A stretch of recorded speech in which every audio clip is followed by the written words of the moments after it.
Mister Mussolini, आप जानते हैं जर्मनी की जनता को मैं किस तरह एक सूत्र में बांध पाया?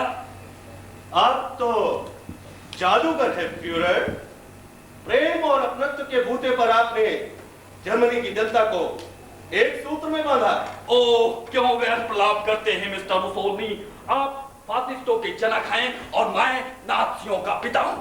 आपको भी पता है और मुझे भी कि प्रेम से विश्व में कुछ नहीं होता।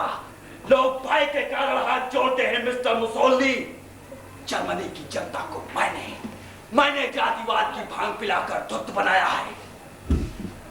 जर्मनी की जनता, उन्हें कहा है मैंने, हम आ रहे हैं। दुनिया की सर्वश्रेष्ठ जात और कुल की उपज है हम। यहूदी तुच्छ है। यहूदियों ने हमारा शोषण किया है। विश्व के अन्य सभी राष्ट्रों के नागरिक हम सुसभ्य आर्यों द्वारा शासित होने के लिए ही पैदा हुए हैं। आगे बढ़ो, विश्व को जर्मनी का उपनिवेश बनाओ। मैंने अपने बहादुर सैनिकों को यही पाठ पढ़ाया है मिस्टर मुसोलिनी। सुना है आपने अपने शत्रुओं को नष्ट करने के लिए नई नई प्रविधियों का आविष्कार कराया। ऐसे आविष्कारों के बारे में मिस्टर मुसोलिनी, आपने सिर्फ सुना है। आइए आज अपनी आंखों से देख लीजिए। मेरे सहयोगी आइटमैन ने कैसे कैसे यातना शिविर बनाए हैं। युद्ध बंदियों के लिए कितने ही अद्भुत गैस चैम्बरों का निर्माण किया है, यहूदियों को धराशायी करने के लिए। आइटमैन, तुम्हारे महान आविष्कार गैस चैम्बर को देखने मार्शल मुसोलिनी आ रहे हैं। आइए मित्र।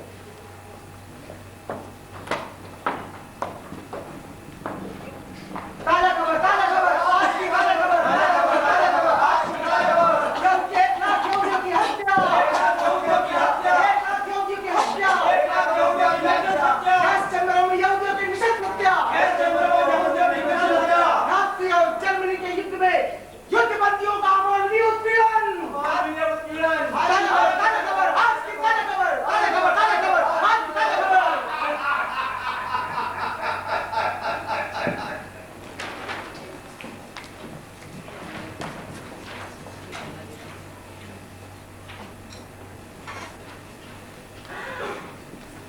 मिस्टर मुसोलिनी, आपने देखा अद्भुत गैस चैम्बरों का कमाल। इटली में आज एकमात्र शक्तिशाली व्यक्ति मैं हूं। समय आज मेरी मुट्ठी में कैद है। मेरा मानना है कि राज्य व्यक्ति के लिए नहीं, व्यक्ति राज्य के लिए होता है। इसीलिए राज्य विस्तार हेतु व्यक्ति हित अथवा वर्ग हित का बलिदान दिया जा सकता है। इटली की जनता को मैंने समझाया है कि शांत वो तालाब है जिसका पानी स्थिर रहता है। शांत स्थिरता है। शांति ही जड़ता है। स्थिरता से किसी भी राष्ट्र की उन्नति संभव नहीं है। तरक्की करनी है तो युद्ध आवश्यक है, संघर्ष आवश्यक है। बिना लड़ाई के कोई भी जाति या राष्ट्र ऊपर नहीं उठ सकता। इसीलिए जो शांति की बात करते हैं वे हमारे शत्रु हैं, परम शत्रु हैं। आप फासिस्टों और हम नाज़ियों की विचारधारा एक है। आप ठीक कहते हैं मिस्टर मुसोलिनी, शांति हमारी शत्रु है, परम शत्रु। शांति शांति की रट लगाने वाले न जाने कितने लोग इस दुनिया में पैदा हो चुके हैं। शांति शांति का जाप करने वाले इन लोगों ने इस दुनिया को कुंठाओं के सिवा दिया ही क्या। इसीलिए मैं कहता हूं, लोगों को वायलिन की नहीं, वायलेंस की आवश्यकता है। संगीत की लय में नहीं, विस्फोट की ध्वनि में विश्वास होना चाहिए। विस्फोट की ध्वनि में विश्वास होना चाहिए। आप ठीक कहते हैं मिस्टर मुसोलिनी। आज के इस युग को, आज के इस समय को मेरी और आपकी जरूरत है। आज का ये समय कल हमारे नाम से जाना जाएगा। लेकिन फ्यूरर, आज भी ऐसे धूर्त व्यक्ति हैं जो शांति और हिंसा की कोरी गप मारकर दुनिया की आंखों में धूल डोब रहे हैं। मिस्टर मुसोलिनी, आप शायद उस लंगोटी वाले भारतीय संत गांधी की बात कर रहे हैं। हाँ, वही।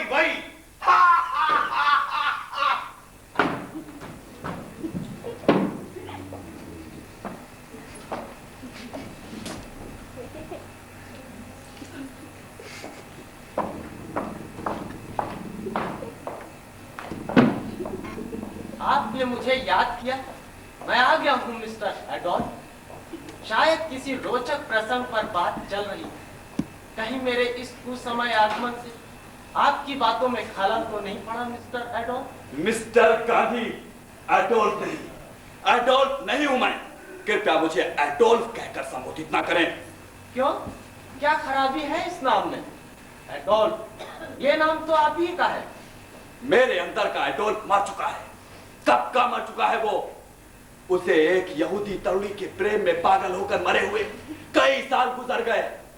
इसलिए मुझे मिस्टर एडोल्फ नहीं, हर मिस्टर गांधी। एडोल्फ मरा नहीं है, वो आपके भीतर जीवित प्रेत बनकर बैठा है। हर हिटलर एक युवती का प्रेम हासिल ना कर पाने की कुंठा से विचलित होकर मानवता का संहार करने पे उतारू हो जाना, क्या यही आपका पुरुषार्थ है? हर हिटलर दिग्विजय की कामना से उन्मादग्रस्त होकर राष्ट्र, सभ्यता और संस्कृतियों को तहस नहस करने पे तुल जाना, क्या यही आपकी वीरता है? हर हिटलर मिस्टर गांधी, आपकी अहिंसा और शांति की गप मेरे किसी काम की नहीं है। फिलहाल मैं इस वक्त बहुत व्यस्त हूँ। मेरे सैनिक ऑस्ट्रिया, चेकोस्लोवाकिया पर कब का कब्जा कर चुके हैं। Poland, Norway, Denmark, Holland, Belgium, Yugoslavia, एक के बाद एक अपने पूतों से रौंदते हुए मेरे बहादुर सैनिक आगे बढ़ते जा रहे हैं। फ्रांस को ध्वस्त करने के बाद मेरे बहादुर सैनिक रूस के स्टालिनग्राड की ओर बढ़ रहे हैं। अब वो दिन दूर नहीं मिस्टर गांधी, जब जर्मन सेना भारत पर कब्जा कर लेगी। अब हमारी मुलाकात वही होगी मिस्टर गांधी। अब आप जाइए, इस वक्त मैं बहुत व्यस्त हूँ। भाग भले ही जीत लें, पर युद्ध और हिंसा के जरिए आप लोगों का दिल नहीं जीत पाएंगे। हर हिटलर मिस्टर गांधी, युद्ध से क्या हासिल हो सकता है और क्या नहीं, ये हर हिटलर को आपसे सीखने की जरूरत हो, मुझे ऐसा नहीं लगता। हिंसा और रक्तपात के जरिए आज तक न अलेक्जेंडर विजेता बन सका, न सीजर, तैमूर लंग और न चंगेज खां ही महान बन सके। विजेता भले ही रहे हों, फिर भी हम रावण और भस्मासुर की पूजा नहीं करते। बोलिए हर हिटलर, कहाँ गए वे स्पार्टा के विजेता? कहाँ गुम हो गए वे जापान के मत सामुराई? फ्रांस के वे महत्वाकांक्षी नेपोलियन बोनापार्ट कहाँ हैं आज? हिटलर, आप जैसे नराधम को कल का इतिहास धिक्कारते हुए याद करेगा। मिस्टर गांधी, चुप हो जाइए और तुरंत निकल जाइए यहाँ से। आपको इस तरह चिल्लाने की कोई जरूरत नहीं, मैं खुद ही जा रहा हूं। लेकिन जाने से पहले इतना बता दूं, इस पृथ्वी पर और कन्फ्यूशस जीवित रहेंगे, ज़रतुस्ताव और जीसस अमर रहेंगे। आप जैसे लाशों का व्यापार करने वाले नर पिशाच को समय भुला देगा एक दिन। भुला देगा एक दिन, भुला देगा एक दिन, भुला देगा एक दिन।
अपना रूप दिखाया है, अपना रूप दिखाया है,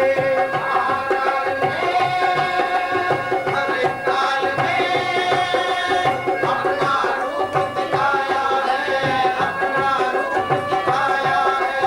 तीन काल में कटी हुई जो उसकी अद्भुत काया है, उसकी अद्भुत काया है।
हर एक बार मेरे ही शक्तिशाली रूप मेरे कमजोर रूप पर प्रभुता जमाते रहे, शासन करते रहे, हुक्म चलाते रहे।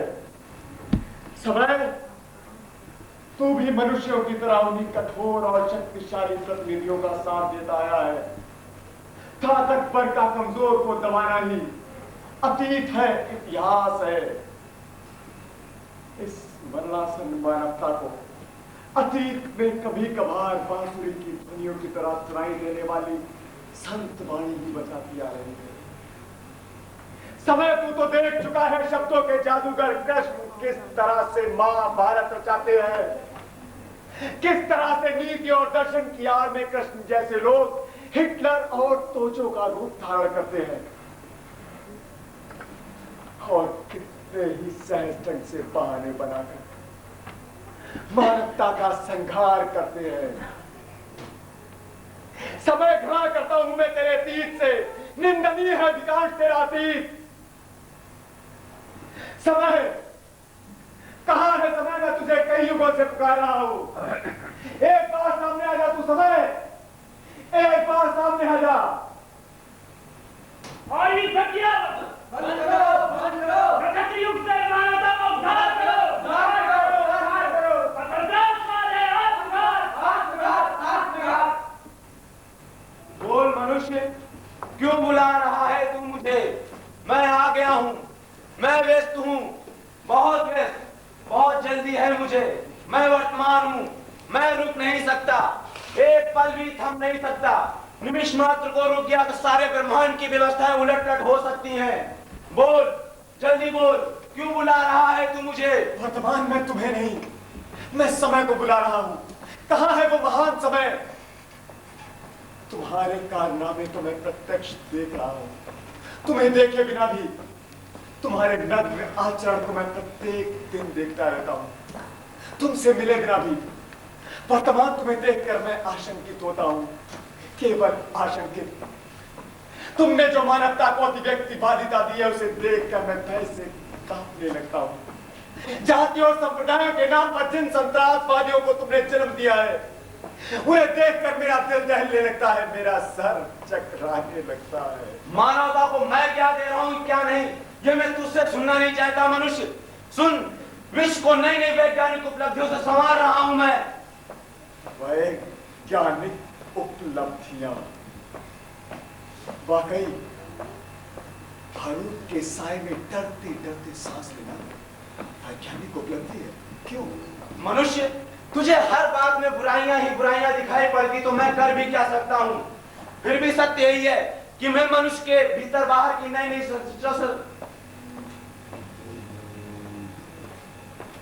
क्या कहना चाहते हो तुम?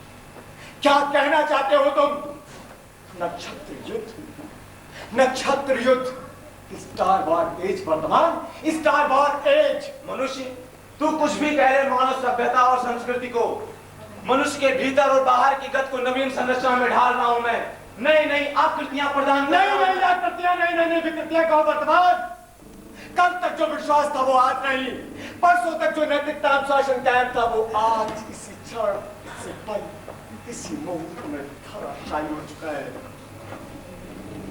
वर्तमान कहाँ है व्यक्ति व्यक्ति के बीच में संवेदनाओं का संप्रेषण?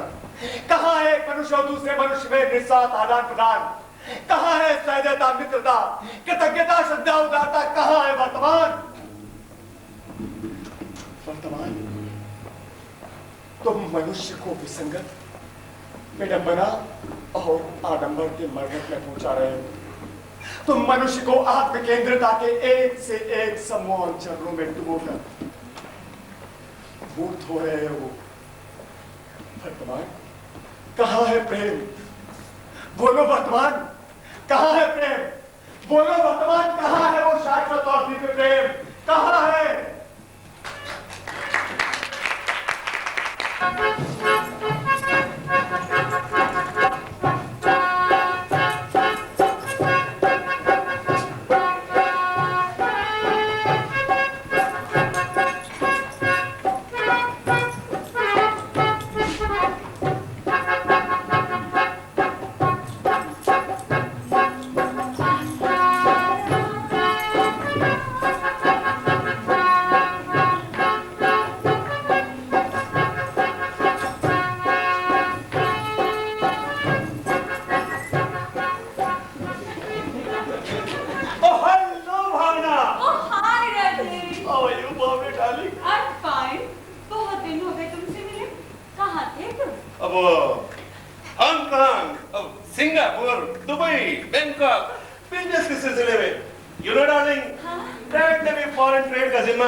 मैं जानता हूँ कि तुम्हारी शिकायत जायज है, पर तुमने ये कैसे समझ लिया कि मेरा तुमसे कोई सरोकारी नहीं है?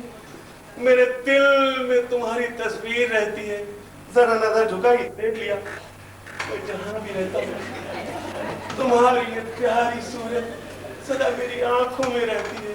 सच? मैं बिल्कुल सच कह रहा हूँ, यकीन ना हो, मेरी आंखों में झांक कर देखो। और तो भी तुमसे सीखे। बाय द वे राजेश, इस संडे को तुम क्या कर रहे हो? संडे को? हाँ, आई मीन कोई प्रोग्राम तो नहीं है तुम्हारा? संडे? हाँ। संडे, संडे, फ्राइडे को उसके साथ, सैटरडे को उसके साथ। नो नो नो नो, मेरे पास कोई काम नहीं है। I don't have any work. मैं बिल्कुल फ्री हूँ। तो फिर क्यों नहीं हम उस दिन पिकनिक का प्रोग्राम बनाए? पिकनिक? हाँ, पिकनिक चलेंगे। ठीक है, चलेंगे, चलेंगे। ऐसा करते हैं भावना डाली, आज शाम को। नहीं, कल से फिर आता हूँ तुम्हारे पास प्रोग्राम फिक्स करने के लिए। क्यों, ठीक रहेगा ना? हाँ, that's fine राजेश। बाय। तो फिर मैं जाऊँ? श्योर। ठीक है, मेरा भी एक जरूरी अपॉइंटमेंट है, मैं भी जा रहा हूँ। बाय राजेश। हाय भावना, कैसी हो? Oh, how surprising, Vicky. I was thinking about you only. कहाँ से आ रहे हो इस समय? तुमसे ही मिलने, यकीन नहीं आ रहा ना तुम्हें? कल से ही मन कर रहा था कि तुमसे मिल लूं। वैसे कभी कभी तो तुम भी मिलने आ सकती हो, इसमें तुम्हारा क्या बिगड़ता है? Oh, Vicky, please देखो, नाराज मत होना। हम लड़कियों को इन सब बातों में तुम्हारी तरह आजादी कहाँ मिलती है भला? घर का डर, पास पड़ोस का डर, ये डर कि कहीं कोई देख न ले, कहीं कोई सुन न ले, you know? भावना, तुम्हारी इन सब बातों से कभी कभी तो ऐसा लगने लगता है कि मैं कहीं तुमसे एक तरफा प्यार तो नहीं कर रहा हूँ। ऐसा मत कहो ना Vicky, please. I love you too. लेकिन मैंने सुना है कि तुम... यकीन करो मेरा भावना, मैं इस समय एकमात्र तुम्हीं पर समर्पित हूँ। देखो, तुम्हारे प्यार में मैं गले तक डूबा हुआ हूँ। होगा, वो मैं बहुत अच्छी तरह जानती हूँ। तुम तो कलियुगी कान्हा हो, कान्हा। भला एक से तुम्हारा मन कहाँ भरने वाला है? हाँ, मुझ जैसी सैकड़ों होंगी वहाँ। भावना, ये सच है कि जीवन में कई लड़कियां आई गई, लेकिन मैंने तुम्हें ही अपनी प्रियतमा माना। तुम्हारी इन्हीं बातों की तो मैं कायर हूँ विकी। बातें बनाना तो कोई तुमसे सीखे। अच्छा भावना, ये सब छोड़ो, परसों की शो की टिकटें लाया हूँ, चलोगी?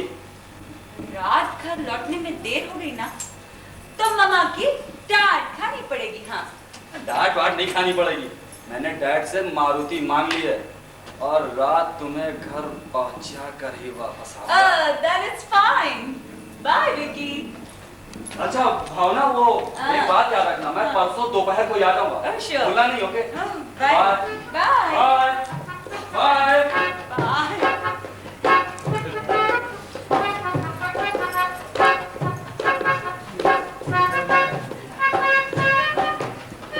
Still he's not home.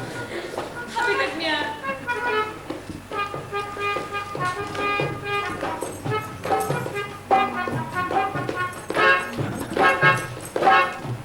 Oh, hi, handsome.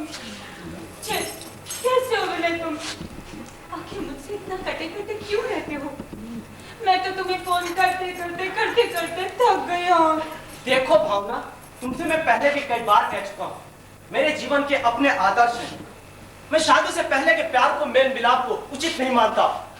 आदर्श, आदर्श, आदर्श। छे, ये आदर्श की आउटडेटेड बातें कब तक कहते रहोगे विनय तुम? हाँ, आज के जमाने में बेवकूफ और पागल लोग ही आदर्श की बातें किया करते हैं। कृपया मुझे बेवकूफ और पागल समझकर इसे मेरा पीछा करना छोड़ दो। ओ विनय देखो, प्लीज नाराज मत होना।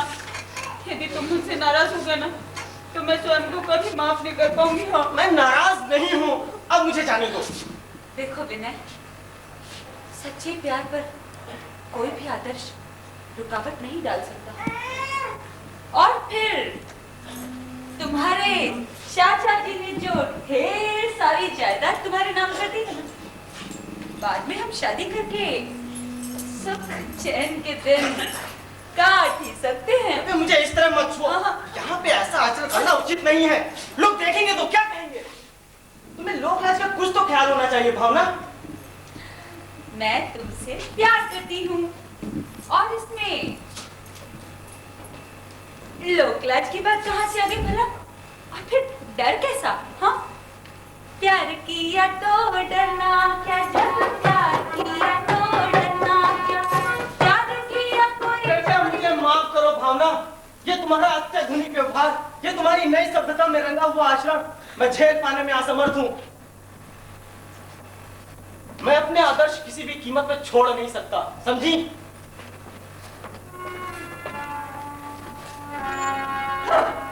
साला पाखंडी, नपुंसक। ऐसे नपुंसक न जाने कैसे करोड़पतियों क्या पैदा हो जाते हैं। हाँ, चुप है।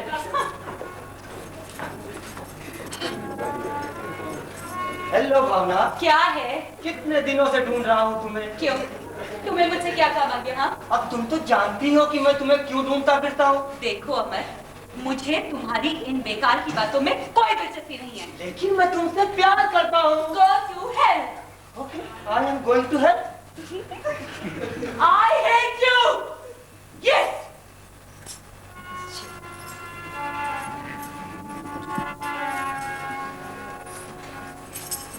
भावना, मुझसे इतनी नफरत क्यों? क्या मैं तुम्हारे प्यार के लायक नहीं हूँ? बोलो भावना, ऐसी क्या बुराई है मुझ में? मैं तुमसे नफरत करती हूँ क्योंकि तुम में मेरे सपनों को साकार कर पाने की सामर्थ्य नहीं है। तो फिर प्रेम का सवाल क्यों उठाया? मैं नहीं जानती थी कि तुम लड़का हूँ। ना? हाँ, ये। लेकिन एक बात याद रखो भावना, प्रेम की मर्यादा गरीब लोग ही रख पाते हैं। तो मैं कुछ नहीं जानती, मैं तो सिर्फ इतना जानती हूँ कि सभी सुख सपनों से जुड़े होते हैं। मेरे भी कई सपने हैं और मैं अपने इन सपनों को किसी भी कीमत पर विफल होते देखना नहीं चाहती। नो! किस तरह के सपने हैं तुम्हारे? कैसा सुख चाहती हो तुम? एक खूबसूरत बंगला, टेलीविजन, फ्रिज, गाड़ियां, ज्वेलरी, ढेर सारी ज्वेलरी, सोसाइटी में पोजीशन, एटसेट्रा एटसेट्रा। तुम तक पूछिए, तुम मुझसे क्या प्रेम करोगे? हाँ, प्रेम की रट लगाए रहने से ही कुछ नहीं होता मिस्टर अमर। कोई गरीब है तो इसका मतलब ये नहीं तुम उस पर पत्तियां कसती जाओ। ऐसा करने का तुम्हें कोई अधिकार नहीं। जरा सोच समझ कर बोला करो। मैं तुम्हारे पास नहीं, तुम आई थी मुझसे प्रेम की पहल करने। तो इससे फर्क क्या पड़ता है? हाँ, चाहे जिधर से भी पकड़ो, इधर से या इधर से, पकड़ना तो आखिर कान ही है ना। हाँ, मैं आई थी तुमसे प्यार की पहल करने, वो मेरी भूल थी। सो बस हो गया। के पास हो मक्कार औरत, ना तुम्हारा कोई चरित्र है और ना तुझे लोक लाज का डर है। तुम किसी एक के साथ सच्चे प्यार का दिखावा करती हो, दूसरे के साथ पिकनिक पर जाती हो, तीसरे के साथ पिक्चर का प्रोग्राम बनाती हो और चौथे के साथ शादी की बात करती हो। तुम्हारा कौन सा रूप सच्चा है? तुम्हारी किस बात को सच माने हम? मर्यादाहीन कीचड़ से बड़ी दलदल हो तुम। छोड़ दो, ऐसे छोड़ दो। Leave me! मैंने जो थी मैं वही करूंगी। मेरी मर्जी, मुझे जो अच्छा लगेगा मैं वही करूंगी। मेरी निजी बातों में दखल देने का तुम्हें कोई अधिकार नहीं। नहीं।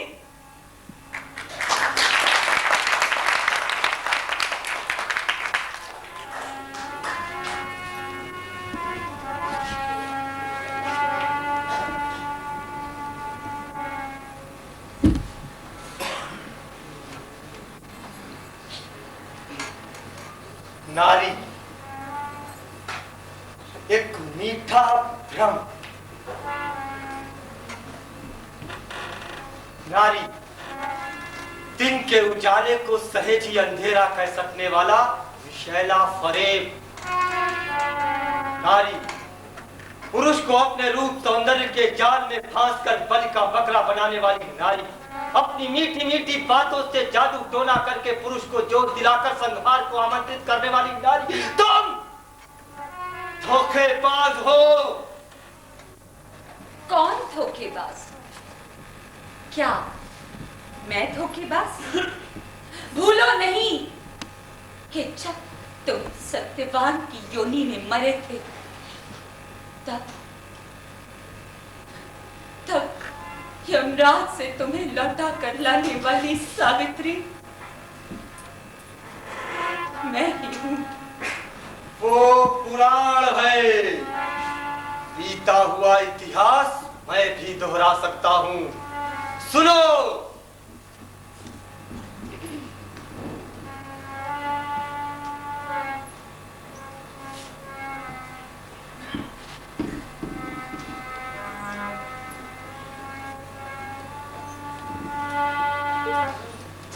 जब तुम बीएड्रेसे की योनि में मरी थी तब मैं तुम्हारा कवि दांते था। कितना लाभ विलाप करके मृत्युलोक में तुम्हें वापस लाया था, उसे भूल गई तुम? तुम अहंकारी हो, आत्ममोही हो। तुमने मुझसे प्यार नहीं, हमेशा मुझ पर शक किया है। मुझ डेस्टिमोना को तुम ओथेलो ने शक के कारण मार डाला। तुम स्वार्थी और क्रूर हो। स्वयं को बुद्ध कहलवाने के लिए मुझ यशोधरा को तरुणावस्था में छोड़कर तुम वन चले गए। तुम मेरी याद में ताजमहल बनाकर दुनिया की नजरों में आदर्श प्रेमी कहलाते हो, और मेरी मृत्यु के बाद मुझ जैसी सैकड़ों मुमताजों को लाकर अपने विलास करते हो। उदाहरण कितने उदाहरण। चुप रहो तुम। मुझे सोने मृग के पीछे भेजकर लालच के अंधकवर में धकेलने वाली नारी, चुप रहो तुम। डिलैला हो, विश्वासघाती डिलैला।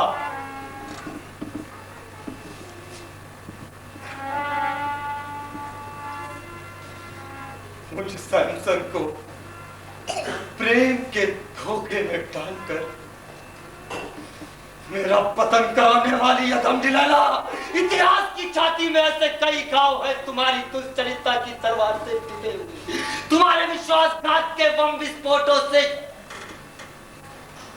झुलसे हुए। झन्ना हो तुम, भ्रम हो, अनंत युग व्यापी अंधकार हो तुम, संपूर्ण मानवीय विखंडन, ईर्ष्या, द्वेष और विध्वंस का कारण हो तुम।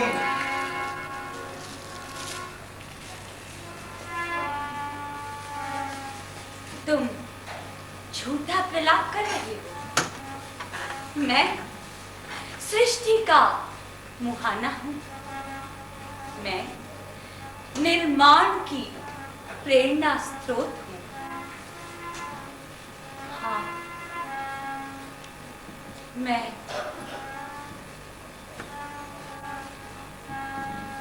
मीरा हूं।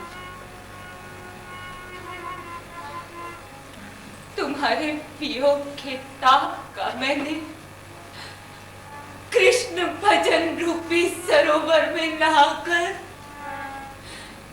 शमन किया है। तुम्हारे अभाव में तुम्हारी तृष्णा कृष्ण भजन का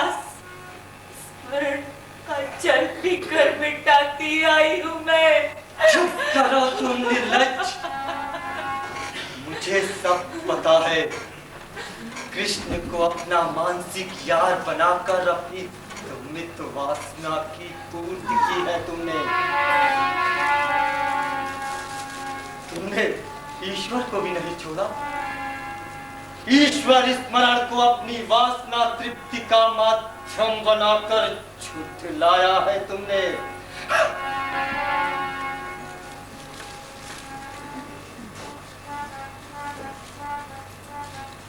तुम उल्टा हो, पथभ्रष्टा कुंती तारा मत्स्य गंधा की प्रतिनिधि हो तुम।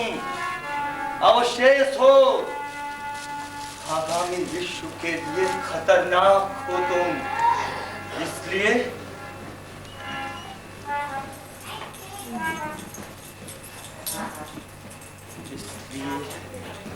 मैं आज तुम्हारे अस्तित्व को मिटा नहीं, छोड़ दो मुझे, ऐसे छोड़ दो मुझे।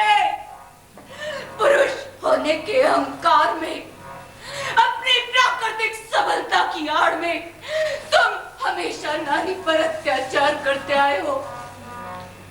ठीक है, मार डालो मुझे, मैं मरने के लिए तैयार हूं। लेकिन याद रखो, इस तरह न तो तुम अपने आदिम स्वभाव को बदल सकते हो, न ही मेरी आदिम प्रवृत्तियां। मौत से मुझे डर नहीं लगता। मार डालो मुझे, मार डालो मुझे, हाँ मार डालो मुझे। मैं इस तरह जीते जी मर जाने से मरकर जीवित रहना स्वीकार करती हूँ।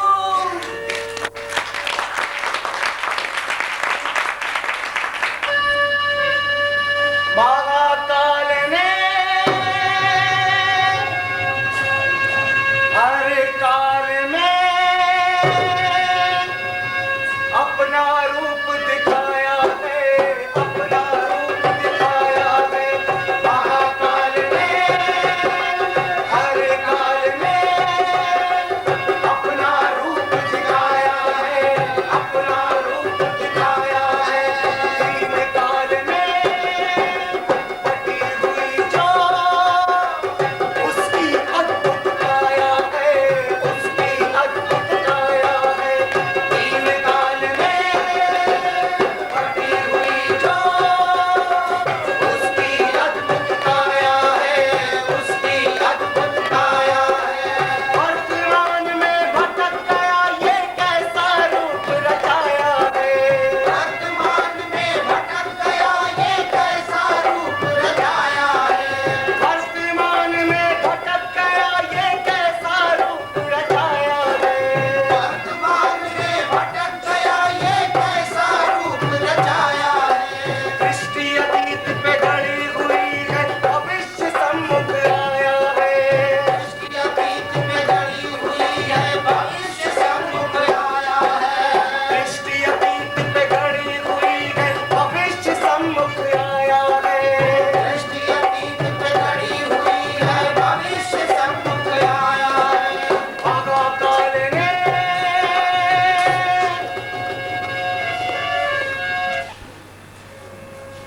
हजारों हजार सालों में बटकर टूट टूट कर मिटता गया है तू समय।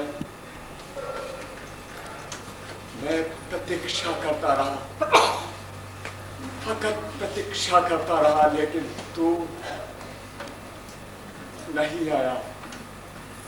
हे तथाकथित महान समय, मैं तेरा अतीत देख चुका हूं। कितना घिनौना है वो, और तेरा वर्तमान भी देख रहा हूं। कितना दयनीय और कितना उछाड़ है वो। हे तथाकथित महान समय, तेरे गर्भ में क्या छुपा है ये भी देख लूं। समय, तू सोचता होगा मनुष्य तेरा अनुगामी है। वास्तव वास्तव में मनुष्य तेरा नहीं, तू मनुष्य का अनुगामी है।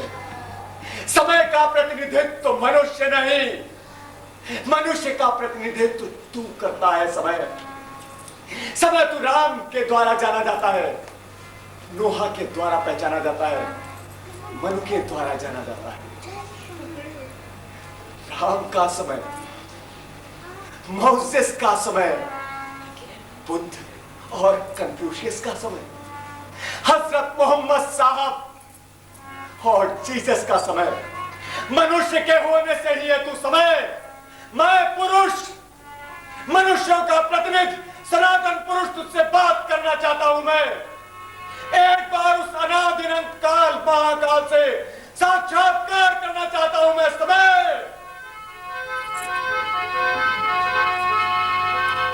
कहां है समय? मेरे सामने आ तू।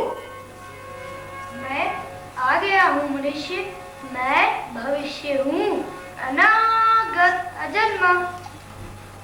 भविष्य?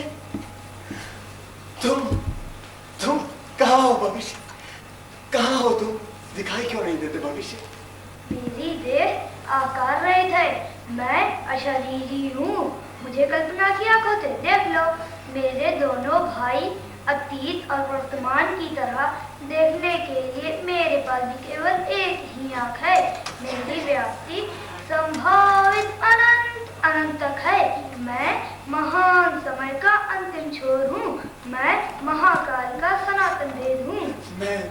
मैं कुछ समझ नहीं पा रहा हूँ भविष्य। मैं गले नहीं लगा पा रहा हूँ, मैं कल्पना भी नहीं कर पा रहा हूँ। तुम कैसे दिखते हो भविष्य? तुम्हारे गर्भ में मानवता का स्वरूप किस आकार में अंकित है भविष्य? तुझे चिंतित होने की कोई आवश्यकता नहीं है मनुष्य। विकास की अपरिसीम संभावनाएं है मेरे भीतर। मनुष्य, तू जिस अजर अमर सत्ता का आविष्कार करने की सोच रहा है, वो मेरे भीतर ही सो रही है। मनुष्य, तुझे जिस समानता, समृद्धि, निरंतर सृजन, सुख तथा अक्षय अविकल प्रेम की हजारों साल से तलाश है, वो मेरे भीतर ही आलोड़ित है। तुझे हताश होने की कोई आवश्यकता नहीं है मनुष्य। मुझे विश्वास नहीं होता, पता नहीं क्यों मुझे विश्वास नहीं होता। अतीत उथल भरा और भयावह था, वर्तमान सर्वत्र त्राही त्राही है। आणविक युद्ध और नक्षत्र युद्ध की विनाश लीला में भस्म हुए मानवता अक्षुण्ण और अदग्ध रह सकती है क्या? मुझे शंका है, हजारों साल से अर्जित मनुष्य के अनुभव कहीं ध्वस्त तो नहीं हो जाएंगे भविष्य? मैं चिंतित हूं, बहुत चिंतित, बहुत आशंकित हूं मैं भविष्य। मनुष्य, तू दुर्जय है। इतिहास के अनेक घटना चक्रों, भुखमरी, सूखा, भूचाल, संक्रामक व्याधियों, कई बड़े बड़े युद्धों, आंधियों, बवंडरों और बाढ़ों के बीच में से यात्रा करता आया है तू मनुष्य। संघर्षों से निकल कर ही तेरा विकास इतनी तीव्र गति से हो पाया है मनुष्य। लेकिन तेरी एक ही भूल है, उजाले का समर्थन करता है तू, केवल सौंदर्य को स्वीकार करता है तू, और केवल सुस्वास्थ्य को ही कबूल करता है तू। मुझे इतना ही कहना है, गले लगाता जा क्रूरताओं को भी, वे भी सृष्टि के सत्य है। स्वीकारता जा रोगों को भी और उनसे संघर्ष कर, वे भी सृजना के यथार्थ हैं। समर्थन करना चाहिए तुझे अंधकार का भी, जिसके अभाव में उजाले का कोई महत्व नहीं। जब मेरे भविष्य में कैसे मान लूं तुम्हारी बातें? अतीत मृत काल खंड है, वर्तमान निमिष भर सुलग कर बुझ जाने वाली चिंगारी बात, और भविष्य तुम तो अभी पैदा भी नहीं हुए हो। मैं उस समय से बात करना चाहता हूं। एक बार, बस एक बार उस अनादि अनंत महाकाल से साक्षात्कार करना चाहता हूं मैं। व्यर्थ ही क्यों मिलना चाहता है मनुष्य? समय वास्तव में अंधा है। समय मूक और बधिर भी है, समय उन्मादग्रस्त है। व्यर्थ ही क्यों बुला रहा है समय को? समय अंधा है। ये तुम क्या कह रहे हो भविष्य? क्या तुम जो कह रहे हो वो सच है? क्या कहीं मुझे बहलाने का प्रयास तो नहीं कर रहे हो? कहीं उस अकल्पनीय अनुभव से वंचित रखने का षड्यंत्र तो नहीं रच रहे हो तुम?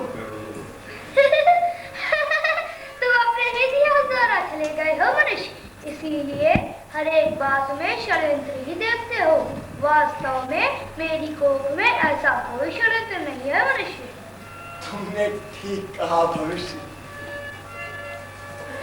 ठीक कहा तुमने। मैं अपने ही इतिहास द्वारा बार बार धोखा दिए जाने के कारण सशंकित हूं। इतिहास ने कृष्ण को महान घोषित किया है और हिटलर इतिहास में घृणित रूप में चित्रित है। मैं पूछता हूं भविष्य, कृष्ण और हिटलर में क्या अंतर है? एक ने निरपेक्षता का स्वांग रचाकर गीता की दर्शन की आड़ में दो समुदायों को उकसाकर महाभारत रचाया और दूसरा स्वयं को ही अपना मीन कैंप चुनाकर युद्ध में होम हो गया और दूसरे विश्व युद्ध की विभीषिका को आमंत्रित कर बैठा। यदि वास्तव में ही हम उन दोनों के समय, संदर्भ और परिवेश को अलग कर दे तो कृष्ण और हिटलर की संरचना का कंकाल हमें एक ही दिखाई देगा। भविष्य जितना भी निरपेक्ष क्यों ना दिखाई दे, कृष्ण जितना भी निरपेक्ष क्यों ना दिखाई दे, भविष्य विजय पांडवों का पक्षधर होने के वजह से आज सारे संसार में उसका नाम सम्मान पूर्वक लिया जाता है। और यदि विजय कौरव हुए होते तो कृष्ण को भी हम आज रावण, कंस और दुर्योधन की तरह घृणा के साथ स्मरण करते। और यदि विजय हिटलर हुआ होता तो हिटलर ही हमारा देवता होता। यही निष्कर्ष है। संसार में मानव समुदाय का इतिहास ही विजेताओं का इतिहास है। पराश्रितों के गुणों को भी इतिहास अपने नेपथ्य में छुपा लेता है। इसीलिए तुमने ठीक कहा भविष्य, मैं अपने ही इतिहास द्वारा बार बार धोखा दिए जाने के कारण, छले जाने के कारण शंकित हूं। इसीलिए प्रत्येक बात में षड्यंत्र देखने का मेरा स्वभाव मेरे ही इतिहास की परिणति है। मैं समझ गया मनुष्य, तेरी शंकाएं अपनी जगह सही हैं, परंतु मेरा विश्वास कर, समय अंधा है। अपनी में एकमात्र आंख हम तीनों भाई अतीत, वर्तमान और भविष्य को सौंप देने के कारण ही समय अंधा है। अब हम तीनों भाई अतीत, वर्तमान और भविष्य ही समय की आंखें हैं। समय हमारे माध्यम से ही जीवन जगत की संपूर्ण लीलाओं को देखता है। भविष्य, मैं अपने पुरखों से सुनता आ रहा हूं, समय पराश्रित है, समय अपाहिज है, समय स्वयं में कुछ भी नहीं है। समय की गति को निर्धारित करने वाले तो वास्तव में हम मनुष्य ही हैं, परंतु समय अंधा है, समय विवश है। मैं तुम्हें से सुन रहा हूं भविष्य। तू ठीक कहता है मनुष्य, समय विवश है, अंधा है वो धृतराष्ट्र की तरह। समय धृतराष्ट्र है, अधिपति है हस्तिनापुर का, अंधा, लेकिन दुर्जय सम्राट है वो भारतवर्ष का। उसका वैभव, उसका साम्राज्य, उसकी शक्ति अथाह है, परंतु अंधा है वह। पुत्र वधू द्रौपदी का चीरहरण उसकी आंखों के सामने होता है, लेकिन उसे कुछ भी दिखाई नहीं देता। वह अंधा ही नहीं, मूक और बधिर भी बन जाता है।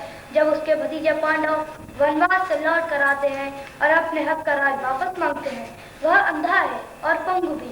18 दिन चलने वाले महाभारत के युद्ध में उसके 100 पुत्र, असंख्य कुटुंबी और आत्मज मारे जाते हैं, परंतु वह प्रतिवाद भी नहीं कर सकता। बस करो, बस करो।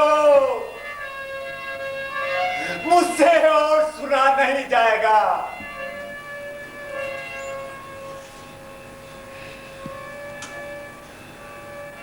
प्रकृति से मेरे संघर्ष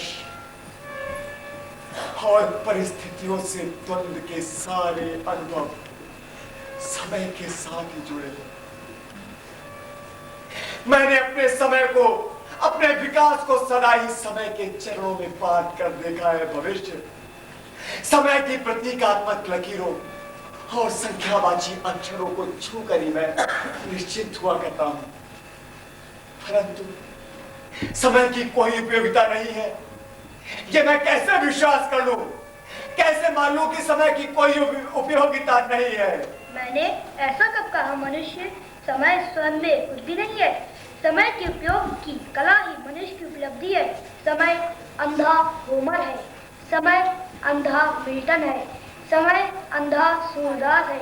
समय द्वारा ही रचे जाते हैं मनुष्यों के अनुभवों की विराट गाथा लिए प्रकांड महाकाव्य।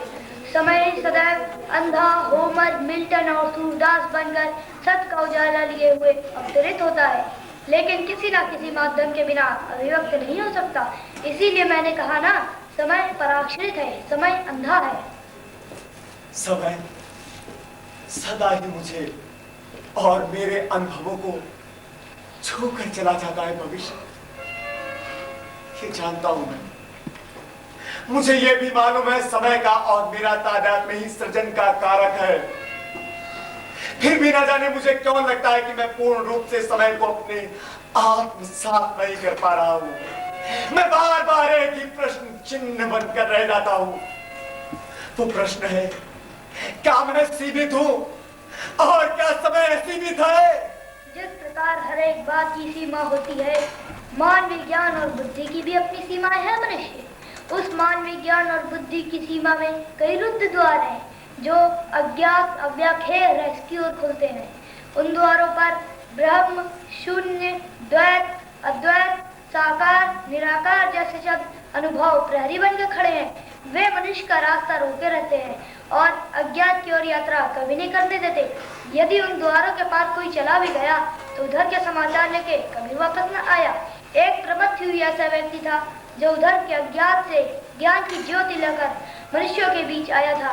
लेकिन तुम्हें तो पता ही है, मनुष्य लोगों के प्रति अपने हृदय में पीड़ा रखने वाले प्रमथी को कैसा दंड झेलना पड़ा था, उस दया और करुणा के मूल स्वरूप।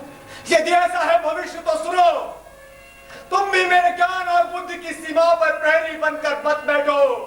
खोलने दो मुझे रुद्ध द्वार और देखने दो उस निराकार अज्ञात की ओर, जहां संभवतः समय है, जहां संभवतः महाकाल है।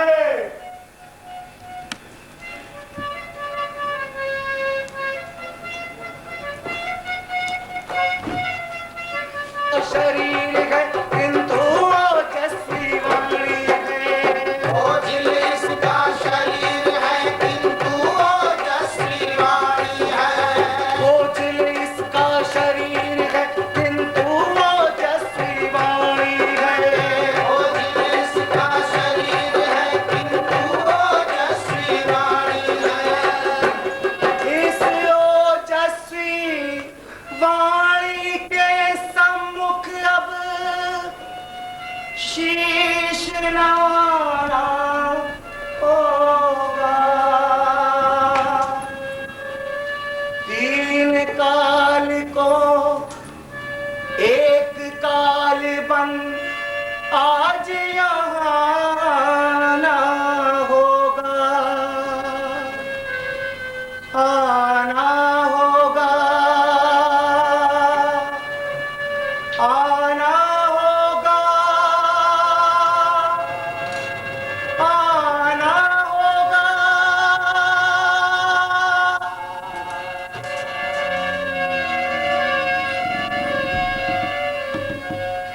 समय, शताब्दियां बीत गई, मनुष्यों की कई पीढ़ियां समाप्त होकर जा चुकी है,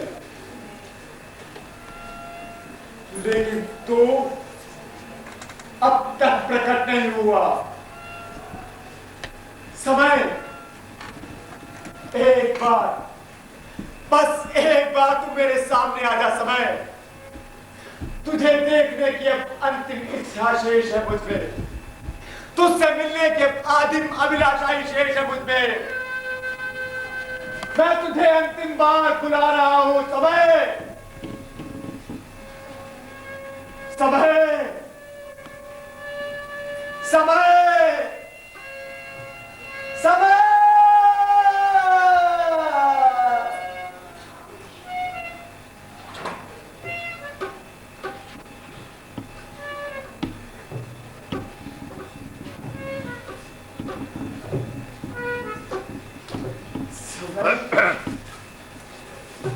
समय,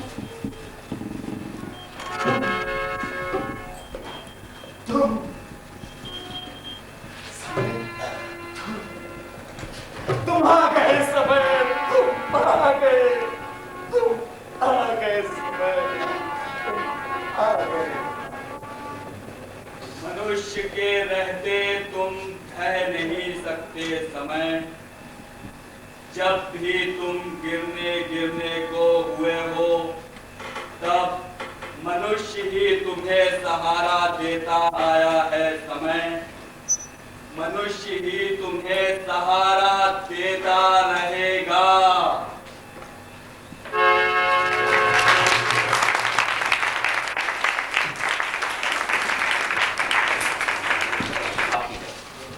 हमारे रंगकर्मियों का परिचय प्राप्त करें, इनको आशीर्वाद दें, इनका उत्साहवर्धन करें। सनातन पुरुष का के रूप में अभिनय किया है आकाश पांडे ने।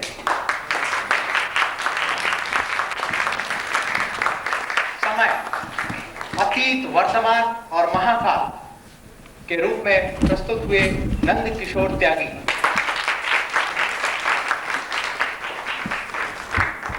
तीन युगों में, तीन रूप में, कृष्ण, हिटलर और विक्की के रूप में अफजल राज,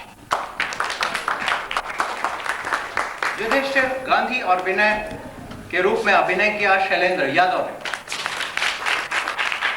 भीम, मुसोलिनी, राजेश, अशोक कुमार सिंह, यम, पुरुरवा, शेखर, अमर, शैलेंद्र शुक्ला, यमी, उर्वशी, नीरा और भावना के रूप में डॉक्टर सीमा, सूत्रधार गायक आलोक चक्रवर्ती जी, कोरस में प्रेम सिंह परिहार और कैलाश कुमार जी, समूह अभिनय में मानवेंद्र सिंह नेगी, प्रमोद, नितिन, अभिषेक अभी, राजकुमार, अफजल राज और दर्शन। अजन्मा, अरूप, भविष्य, शिशिर चंद्र श्रीवास्तव,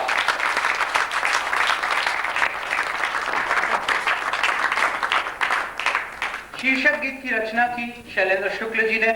मंच व्यवस्था में बालेश्वर, प्रमोद, नितिन, अभिषेक अभी, दर्शन, राजकुमार, अफजल राज, मानवेंद्र सिंह नेगी, शैलेंद्र यादव, धर्मश्री चौहान और यशोवर्धन। वेशभूषा देखी डॉक्टर सीमा ने।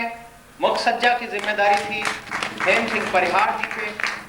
मंच सामग्री बालेश्वर और शैलेंद्र यादव जी ने। प्रचार प्रसार आलोक चक्रवर्ती जी।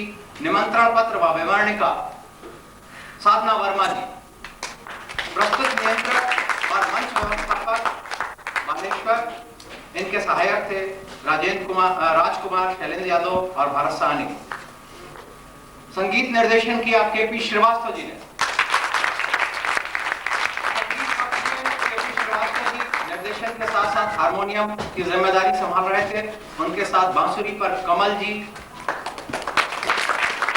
ढोलक पर शिव नारायण शिवा और रमेश कुमार जी। प्रस्तुति के अभिकर्ता अखिल खरे जी।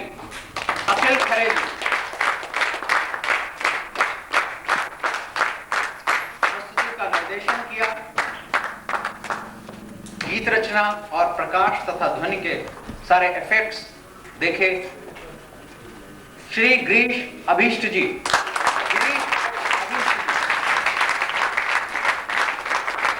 आकाशवाणी को स्वर दिया कौशल राज ने, और आज इस नाटक की उद्घोषणा की जिम्मेदारी निभाई, और इस जिम्मेदारी को निभाकर बिना कुछ कंट्रीब्यूट किए अपने आप को एक हिस्सेदार समझने का गौरव प्राप्त किया मैं कुलदीप के आप लोगों का बहुत बहुत धन्यवाद। आप लोगों ने यहाँ पर आकर इन बच्चों की सारी उम्मीदें पूरी की। इनको अब आशीर्वाद दीजिए कि ये रंगमंच पे रंगकर्म करके कुछ जोड़ सके हमारे समाज में। धन्यवाद।